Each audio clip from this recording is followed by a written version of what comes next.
Good morning, students. Today we will read a story. So open your book at page number 21, lesson number 5. The chapter is about Makri se Sikh.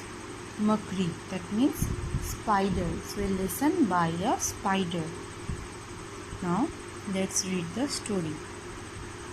एक बार गोविंदपुर के राजा गोविंदजीत और जयनगर के राजा जयवर्धन के बीच अपना वर्चस्व स्थापित करने के लिए युद्ध छिड़ गया। दोनों ही राजा शक्तिशाली थे, लेकिन जहां गोविंदजीत के पास विशाल सेना थी, वहीं जयवर्धन के सैनिकों की संख्या कम थी। दोनों राजाओं की सेनाओं में भयंकर युद्ध छिड़ गया। गोविंदजीत के सैनिक जयवर्धन के सेना पर भारी पड़ रहे थे। अपने सैनिकों को निरंतर शहीद होते देख जयवर्धन का मनोबल टूट गया। उसे लगा कि अब उसकी पराजय निश्चित है। युद्ध का परिणाम आने से पहले ही वो युद्ध भूमि से भाग खड़ा हुआ। उसने युद्ध भूमि से दूर पहाड़ियों में शरण ली। So once there was a battle between the king of Govindpur, Govindjit, and the king of Jayanagar, Jayavardhan. They both are powerful, but Govindjit had more soldiers than Jayavardhan. When the battle started, the soldiers of Jayavardhana was killed one by one. So Jayavardhana got disappointed, and then he thought that he would lose the battle.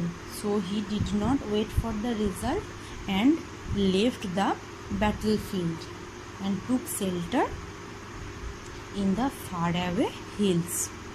Okay? कुछ दिनों बाद एक दिन वो उन्हीं पहाड़ियों में स्थित एक गुफा में लेटा हुआ सोच रहा था कि अपने शत्रु गोविंदजीत को किस प्रकार पराजित करे। तभी उसकी दृष्टि एक मकड़ी और उसके जाल पर पड़ी। मकड़ी जाल पर चल रही थी, मगर वो जाल तक पहुंचते ही फिसल गई। उसने एक बार फिर कोशिश की, परंतु इस बार भी उसे असफलता ही हाथ लगी। अब जयवर्धन को उसे देखने में मज़ा आने लगा था, इसीलिए वो ध्यानपूर्वक उसकी गतिविधि देखने लगा। मकड़ी बार बार जाल पर चढ़ने की कोशिश करती, परंतु जाल का एक धागा टूट जाता और वो जाल तक पहुंचने से पहले ही ज़मीन पर आ गिरती।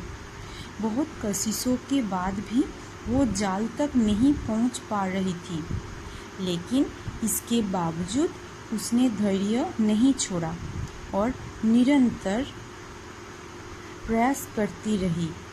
अंततः उसकी मेहनत रंग लाई और आखिर वो जाल तक पहुंचने में सफल रही। So after some day, while he was laying on the floor of a cave and thinking how he would defeat Govindjit, he saw a spider and its web. The spider was trying to climb up the web but slipped. Then it tried again but slipped. The spider failed several times but did not lose hope, and ultimately it was able to reach its web. Okay? मकड़ी को सफल होते देख जयवर्धन भी खुशी से उछल पड़ा। उसने सोचा, ये मकड़ी एक नन्ही सी जीव है। इसने निरंतर असफल होने के बाद भी अपना साहस व धैर्य नहीं छोड़ा। ये निराश व हताश होने के बजाय दुगुन उत्साह से अपने मंजिल की ओर बढ़ती रही और अंत में कामयाब हुई। मुझे इससे सबक लेना चाहिए। मैं तो हारने से पहले ही अपनी हार मानकर भाग आया था, लेकिन अब मैं अपने सैनिकों को लेकर गोविंदजीत से युद्ध करूंगा और तब तक मैदान नहीं छोड़ूंगा जब तक सफल नहीं हो जाता।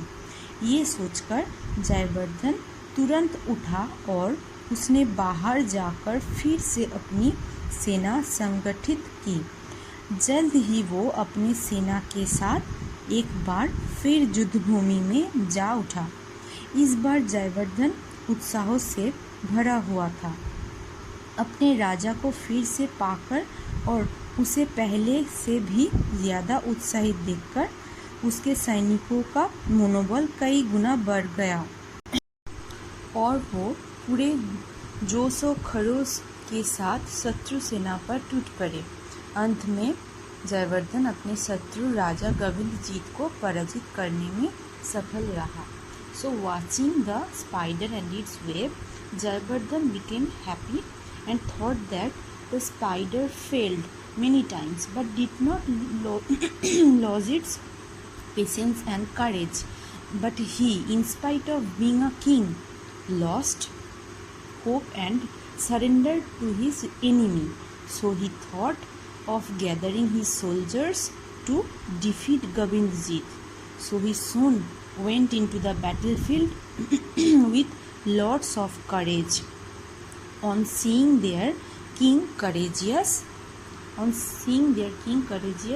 the soldiers also got courage and fought bravely, and ultimately they were able to defeat Govindzit. Okay.